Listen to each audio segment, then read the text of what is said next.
नमस्कार जय श्री कृष्णा बंधुगण आपण मानक मासिक राशिफल कार्यक्रम को स्वागत। फेब्रुआरी मासटी आपण किपरि कटिबो आसंतु जानिबा।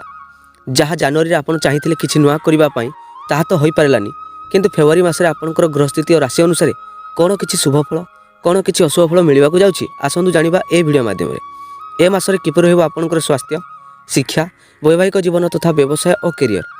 मेष, वृष, मिथुन, कर्कट, सिंह, कन्या एही राशिर वीडियो मु बनैछि। आजिर ए भिडियो रे तुला, बिछा, धनु राशिर जातकों पर केउं ग्रहों शुभ दृष्टि कारण सुख, शांति, सफलता आदि मिलवा को जाउछि एवं केउं ग्रहों कारण पीड़ा मिलवा को जाउछि सबकिछि जानिबा ए भिडियो माध्यम रे। जदि आपण आम चैनल को प्रथम थर विजिट करुछंती किंबा ए पर्यंत चैनल को सब्सक्राइब करि नाहंती ताले एबे ही शुभ मुहूर्त प्लीज चैनल को सब्सक्राइब कर नेबे। प्रिय सांग माने वीडियो को शेष पर्यंत देखिबे काहेकि ना वीडियो शेष रे ग्रह पीड़ार उपाय मध्ये जानिबा को पाइबे। ताहले सर्वप्रथम आसंतु जानि नबा जे फेब्रुआरी मासरे नवग्रहों स्थिति किपर रहिबो। देवगुरु बृहस्पति वृष राशि थिबा बेले सूर्य और बुध मकर राशि अछंती, किंतु सूर्य 13 फेब्रुआरी रे और बुध 11 फेब्रुआरी कुंभ राशि गोचर करिवे। मिथुन राशि रे मंगल बक्री अवस्था रे थिबा बेले कुंभ राशि रे शनि मार्गी अवस्था रे अछंती। शुक्र और राहु मीन राशि रे थिबा बेले केतु कन्या राशि रे विराजित अटंती। ताहले सर्वप्रथमे आसंतु जानिबा तुला राशि जातकंकर पूरा फेब्रुआरी मास किपरि कटिबो। ताहले सर्वप्रथमे आसंतु जानि नेबा तुला राशि जातकंकर कैरियर और व्यवसाय किपरि रहिबो। ए मासरे आपनकर कैरियर रे किछि ना किछि हानि हेई पारे। हुए तो एमिति भी हेई पारे कि आपनकर कर्ममय जीवन रे कोनोसी कामर प्रेशर कारणरू आपनकर ऊपर किछि ना किछि काम लदी दिया जाई पारे, किंबा एमिति भी हेई पारे कि आपनकर कर्ममय जीवन रे आपनकर दरमा पाइबारे टिके डिले हेई पारे।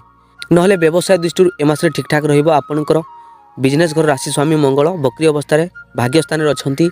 ए मासरे आपण जदि किछि नुआ बिजनेस करिया पई चाहुतिले ताले करंतु, किंबा बिजनेस रे किछि इंप्रूवमेंट करिया पई चाहुतिले करंतु। व्यवसाय दृष्टि रे बहुत भलो अछि, किंतु जो माने जॉब पई प्रिपरेशन होउछंती से मानकर ए मासरे कोनोसी चाकरी जगह नाही, काहेकि ना आपनकर दशमेश गुरु अष्टम राशि रे अछंती। बहुत परिश्रम आपनकर हेबो, तथापि आपनकर फेवर रे कोनोसी रिजल्ट आसीबो नाही। ए मासरे कैरियर रे टिके बाधा सृष्टि हेबो, किंतु व्यवसाय रे ए मासरे ठीक ठाक चलिबो। ए मासरे तुला राशि जातकंकर स्वास्थ्य ठीक ठाक रहिबो। स्वास्थ्य दृष्टि बेसी किछि समस्या नाही, किंतु ऋणगत समस्या वृद्धि हेबा कारणरू बेले बेले मानसिक तनाव, शत्रु वृद्धि हेबा कारणरू का सहित झगड़ा भी हेई पारे। एमिति किछि स्वास्थ्यगत समस्या देखा देबो, जेमिति कि आपण अत्यधिक टेंशन रहिबे, मेंटल डिप्रेशन हेई पारे। एपरि स्वास्थ्यगत समस्या रहिबो, नहले स्वास्थ्य रे अन्य किछि समस्या नाही। बेले बेले आपनको खाइबा उपरे टिके गुरुत्व दियंतु, काहेकि ना आपनकर लिवर समस्या भी देखा देई पारे। नहले आपण जदि टिके योग प्राणायाम एक्सरसाइज करूछंती ताहले आपनको पय ठीक ठाक रहिबो। ए मासरे विद्यार्थी पई बहुत भलो रहिबो। आपण निजर परिश्रम करंतु, रिजल्ट आपनको मिलिबो, आपनको सपेक्ष रिजल्ट आसीबो।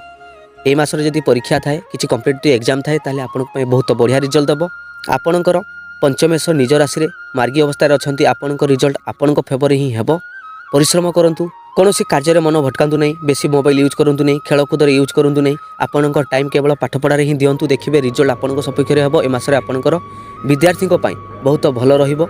विद्यार्थी निज मन पसंदर कैरियर बनई पारिबे। आपणकर पंचमेश शनि मार्गी अवस्था रे अछंती। आपनको टिके परिश्रम हेबो। आपण जेते भलो परिश्रम करिवे रिजल्ट आपनको सपेक्ष रे आसीबो। जदि ए मासरे कोनोसी कॉम्पिटिटिव एग्जाम थाए, किंबा कोनोसी आपणकर वार्षिक परीक्षा थाए, ताहले आपण भलो मेहनत करंतु, देखिबे आपनको सपेक्ष रे रिजल्ट आसीबो। ए मासरे परिश्रम भी बढ़िबो, रिजल्ट आपनको सपेक्ष रे भी आसीबो। ए मासरे आपणकर लव लाइफ ठीक ठाक रहिबो। आपणकर लव लाइफ रे कोनोसी समस्या नाही। हाँ, बेले बेले मन मतांतर देखा देबो, नहले आपणकर लव लाइफ ठीक ठाक अछि। जेउ मानकर भल पाइबा हेई नथिला, किंबा नूतन भल पाइबा चाहुथिले, तांकर नूतन भल पाइबा देखाउछि। आपण किछि नुआ बॉयफ्रेंड नुआ गर्लफ्रेंड करि पारंती। ता सह आपणकर वैवाहिक जीवन मध्य सुखमय रहिबो। भाग्य कारणरू आपणकर पार्टनर बा आपणकर पत्नी हो कि पति हो टिके एग्रेशन स्वभाव रहिबे। जदि निजर क्रोध और राग को कंट्रोल करि पारिबे, ताहले आपणकर वैवाहिक जीवन सुखमय रहिबो, आनंदमय रहिबो। पारिवारिक जीवन मध्य सुखमय रहिबो, आनंदमय रहिबो। आपणकर ए मासरे परिवार रे किछि काहर ना काहर स्वास्थ्यगत समस्या हबा कारणरू किछि टेंशन देखा देई पारे, नहले ताहा भी किछि समय पई आसीबो, पुनी चली जिवो। आपणकर पारिवारिक हो वैवाहिक हो ए मासरे ठीक ठाक रहिबो। जेउ मानकर विवाह हेई पार नथिला, ए मासरे समानकर विवाह जोग बनुछि, विवाह हेई पारे। जो माने प्रेम विवाह करिबा पई चाहुतले तांकर मध्य प्रेम विवाह जोग बनुछि, एवं परिवार रे जदि अर्थगत जो समस्या पूर्वरु थिला ताहा मध्य दूर होई जिवो। केवल ए मासरे किछि सावधान रुहंतु। बाहर लोकन को बेसी विश्वास करंतुनी। पति पत्नी मध्य निबिड़ता रखंतु, गुड अंडरस्टैंडिंग रखंतु। भल पाइबारे मध्य टिके अंडरस्टैंडिंग रखंतु। निजर स्वास्थ्य टिके जत्न नियंतु, କାହା ସହିତ ବେଶୀ କିଛି ଝଗଡ଼ା କରନ୍ତୁ ନାହିଁ। ଆପଣଙ୍କ ପାଇଁ ଏ ମାସଟି ଠିକ୍ଠାକ୍ ରହିବ। ତାହେଲେ ତୁଳା ରାଶିର ଜାତକ ଉପାୟ କ'ଣ କରିବେ? ପ୍ରତ୍ୟେକ ଦିନ ବିଷ୍ଣୁ ସହସ୍ରନାମ ପାଠ କରନ୍ତୁ। ଆପଣଙ୍କ ଜୀବନରେ ସବୁକିଛି ସୁଖ ଶାନ୍ତି ଦେଖାଦେବ। ଏ ଥିଲା ତୁଳା ରାଶିର ଫେବୃଆରୀ ମାସର ରାଶିଫଳ। ଯଦି ଆପଣଙ୍କ ରାଶି ଅନୁସାରେ କିମ୍ବା ନକ୍ଷତ୍ର ଅନୁସାରେ ଯଦି ଆପଣ ନିଜର ଜାତକ ପର୍ସନାଲ ଦେଖିବା ପାଇଁ ଚାହୁଁଛନ୍ତି, ତାହେଲେ ଡିସ୍କ୍ରିପ୍ସନରେ ଆମର ହ୍ୱାଟ୍ସଆପ୍ ନମ୍ବର ଅଛି କିମ୍ବା ସ୍କ୍ରିନ୍ରେ ଦେଖାଯାଉଥିବା ହ୍ୱାଟ୍ସଆପ୍ ନମ୍ବରରେ ଆପଣ କଣ୍ଟାକ୍ଟ କରିପାରିବେ। ତାହେଲେ ଏବେ ଆସନ୍ତୁ ଜାଣିବା ବିଛା ରାଶି ଜାତକଙ୍କର ପୁରା ଫେବୃଆରୀ ମାସ କିପରି କଟିବ। ଆପଣଙ୍କର କ୍ୟାରିୟର ଦୃଷ୍ଟିରୁ ଏବଂ ବ୍ୟବସାୟ ଦୃଷ୍ଟିରୁ ଏ ମାସଟି ଠିକ୍ଠାକ୍ ରହିବ। ଆପଣଙ୍କର କ୍ୟାରିୟର ଘର ରାଶି ସ୍ୱାମୀ ସୂର୍ଯ୍ୟ ବୁଧଙ୍କ ସହିତ ଏକତ୍ର ଅଛନ୍ତି। ଆପଣଙ୍କର କ୍ୟାରିୟରରେ ଅପରଚ୍ୟୁନିଟି ମିଳିବ। ଆପଣଙ୍କୁ ମାନ ସମ୍ମାନ ମିଳିବା ସହିତ ପଦପ୍ରତିଷ୍ଠା ମଧ୍ୟ ମିଳିପାରେ। ଆପଣଙ୍କର ପ୍ରମୋସନ୍ ଯୋଗ ବନୁଛି। ପରିଶ୍ରମ କରନ୍ତୁ, ପ୍ରମୋସନ୍ ବି ହୋଇପାରେ। କର୍ମମୟ ଜୀବନରେ ଆପଣଙ୍କୁ କିଏ ନା କିଏ ସାହାଯ୍ୟ କରିବେ। ଆପଣଙ୍କର କର୍ମମୟ ଜୀବନ ଏ ମାସରେ ଠିକ୍ଠାକ୍ ରହିବ। ଯେଉଁମାନେ ସରକାରୀ ଚାକିରି ପାଇଁ ପ୍ରିପାରେସନ୍ ହେଉଥିଲେ, ପରିଶ୍ରମ କରନ୍ତୁ, ଆପଣଙ୍କୁ ସରକାରୀ ଚାକିରି ଯୋଗ ବନୁଛି, ମିଳିଯାଇପାରେ। ବ୍ୟବସାୟ ଦୃଷ୍ଟିରୁ କହିବାକୁ ଗଲେ ଏ ମାସରେ ଆପଣଙ୍କର ବ୍ୟବସାୟ ଆକାଶ ଛୁଆଁ ଗ୍ରୋଥ୍ କରିବ। ଆପଣ ଆପଣଙ୍କ ବ୍ୟବସାୟକୁ ନେଇ ବହୁତ ପରିଶ୍ରମ କରିବେ। ଗୁରୁଙ୍କ ଆଶୀର୍ବାଦ କାରଣରୁ ଆପଣଙ୍କର ବ୍ୟବସାୟରେ ନୂଆ ନୂଆ ଆଇଡ଼ିଆ ଲାଗିବ ଏବଂ ଆପଣଙ୍କର କଷ୍ଟମର ଆପଣଙ୍କ ପାଖକୁ ଆଉ ଥରେ ଆସିବେ। ଯେଉଁ କଷ୍ଟମର ଆପଣଙ୍କ ପାଖକୁ ଛାଡ଼ି ଚାଲିଯାଇଥିଲେ, ସେ କଷ୍ଟମର ପୁଣି ଆସିବେ। ଆପଣଙ୍କର ବ୍ୟବସାୟରେ ଗ୍ରୋଥ୍ ହେବ। ବ୍ୟବସାୟ ଦୃଷ୍ଟିରୁ ଏବଂ କ୍ୟାରିୟର ଦୃଷ୍ଟିରୁ ଏ ମାସଟି ଠିକ୍ଠାକ୍ ରହିବ। ସର୍ବୋତ୍ତମର ମାସ ହେବାକୁ ଯାଉଛି।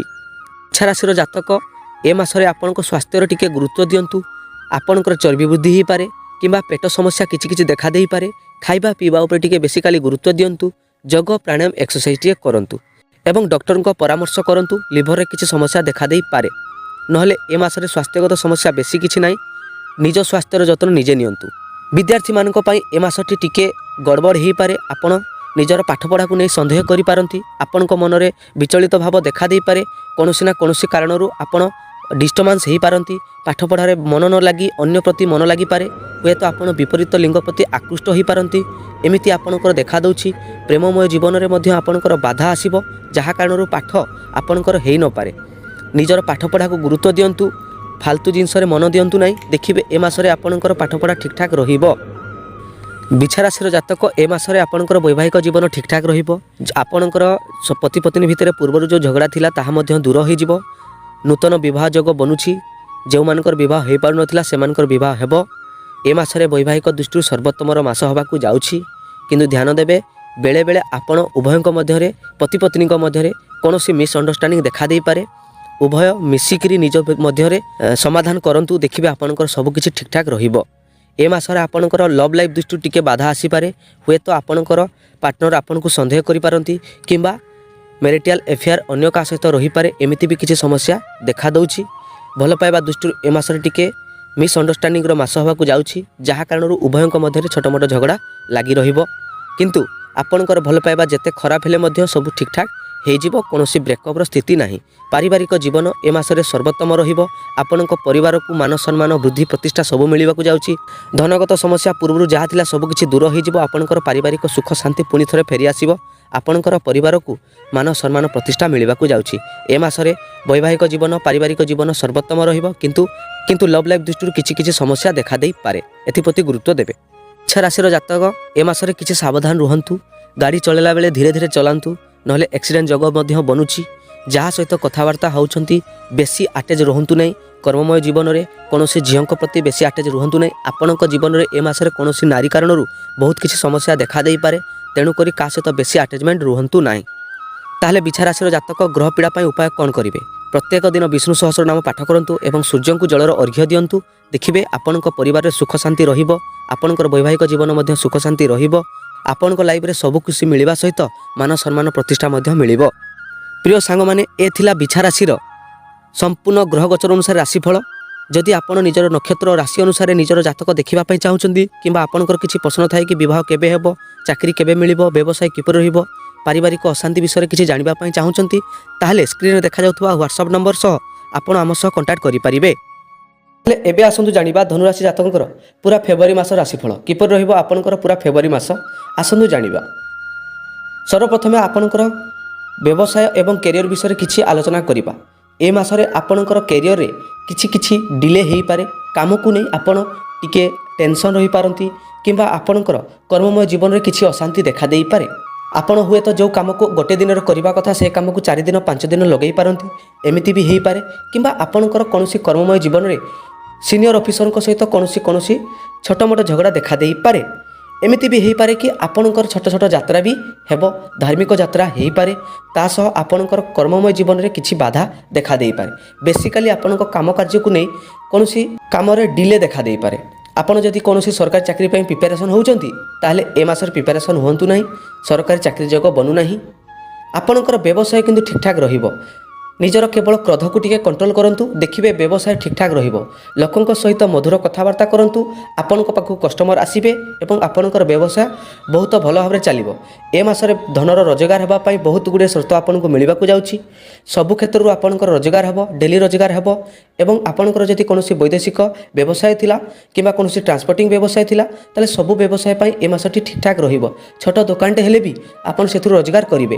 ଏ ମାସରେ ଆପଣଙ୍କର କ୍ୟାରିୟରରେ କିଛି ଅସୁବିଧା ଆସିବ କିନ୍ତୁ ବ୍ୟବସାୟ ଠିକ୍ଠାକ୍ ରହିବ। ଏ ମାସରେ ଆପଣଙ୍କର ସ୍ୱାସ୍ଥ୍ୟଗତ ସମସ୍ୟା ଟିକେ ଦେଖା ଦେଇପାରେ। ହୁଏତ ଆପଣଙ୍କର ଋଣ ସମସ୍ୟା ବୃଦ୍ଧି ହେବା କାରଣରୁ କିମ୍ବା ଋଣକ କାରଣରୁ ଆପଣ ଟେନସନ୍ ରହିପାରନ୍ତି କିମ୍ବା ଆପଣଙ୍କ କାମ କାର୍ଯ୍ୟକୁ ନେଇ ଆପଣ ଟିକେ ଟେନସନ୍ ରହିପାରନ୍ତି।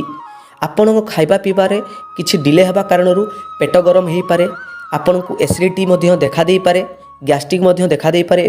ଏଥିପ୍ରତି ଗୁରୁତ୍ୱ ଦେବେ। ବେସିକାଲି ପେଟ ସମସ୍ୟା ଦେଖା ଦେଇପାରେ, ତେଣୁକରି ନିଜର ଖାଇବା ପିଇବା ଉପରେ ଟିକେ ଗୁରୁତ୍ୱ ଦିଅନ୍ତୁ। କାମ ବାଟରେ କାମ, ଖାଇବା ସମୟରେ ଖାଇବା। ନିଜର ସ୍ୱାସ୍ଥ୍ୟର ଯେତେ ଯତ୍ନ ନେବେ ଆପଣଙ୍କ ସ୍ୱାସ୍ଥ୍ୟ ଠିକ୍ଠାକ୍ ରହିବ। ଏ ମାସରେ ବିଦ୍ୟାର୍ଥୀଙ୍କ ପାଇଁ ବହୁତ ଭଲ ରହିବ। ସର୍ବୋତ୍ତମର ମାସ ହେବାକୁ ଯାଉଛି। ଆପଣଙ୍କର ପରିଶ୍ରମ ହେବ, ଆପଣ ପରିଶ୍ରମ କରିବେ କିନ୍ତୁ ସ୍ୱାସ୍ଥ୍ୟକୁ ଟିକେ ଜଗିବେ। ସ୍ୱାସ୍ଥ୍ୟ ଯଦି ନ ରହିବ ତାହେଲେ ଆପଣଙ୍କର ଯଦି ଆଗକୁ ଏକ୍ଜାମ୍ ଥାଏ ତାହେଲେ ଆପଣଙ୍କର ସମସ୍ୟା ଆପଣ ନିଜେ ଭୋଗିବେ। ତେଣୁକରି ବିଦ୍ୟାର୍ଥୀମାନେ ପରିଶ୍ରମ କରିବା ସହିତ ସ୍ୱାସ୍ଥ୍ୟରେ ଟିକେ ଯତ୍ନ ନେବେ। ବିଦ୍ୟାର୍ଥୀମାନଙ୍କ ପାଇଁ ଏ ମାସଟି ସର୍ବୋତ୍ତମର ମାସ ହେବାକୁ ଯାଉଛି। ଯଦି ପୂର୍ବରୁ ଆପଣ ପରିଶ୍ରମ କରିପାରୁନଥିଲେ ତାହେଲେ ଏ ମାସରେ ଆପଣ ପରିଶ୍ରମ ବି କରିବେ। ନିଜର ଏଗ୍ରେସନ୍ ସ୍ୱଭାବକୁ ଟିକେ କମ୍ କରନ୍ତୁ, ନିଜର ଇଗୋକୁ ଟିକେ ସାଇଡ଼୍ କରନ୍ତୁ ଏବଂ କେବଳ ନିଜର ମନ ପାଠପଢ଼ାରେ ଦିଅନ୍ତୁ।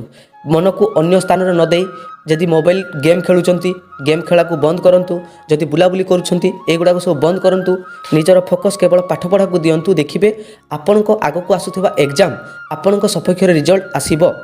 ଏ ମାସରେ ବିଦ୍ୟାର୍ଥୀଙ୍କ ପାଇଁ ଭଲ ମାସଟି ହେବାକୁ ଯାଉଛି। କେବଳ ପରିଶ୍ରମ ଯଦି କରିବେ ତାହେଲେ ରିଜଲ୍ଟ ଆପଣଙ୍କ ସପକ୍ଷରେ ରହିବ, କିନ୍ତୁ ସ୍ୱାସ୍ଥ୍ୟର ଟିକେ ଯତ୍ନ ନେବେ।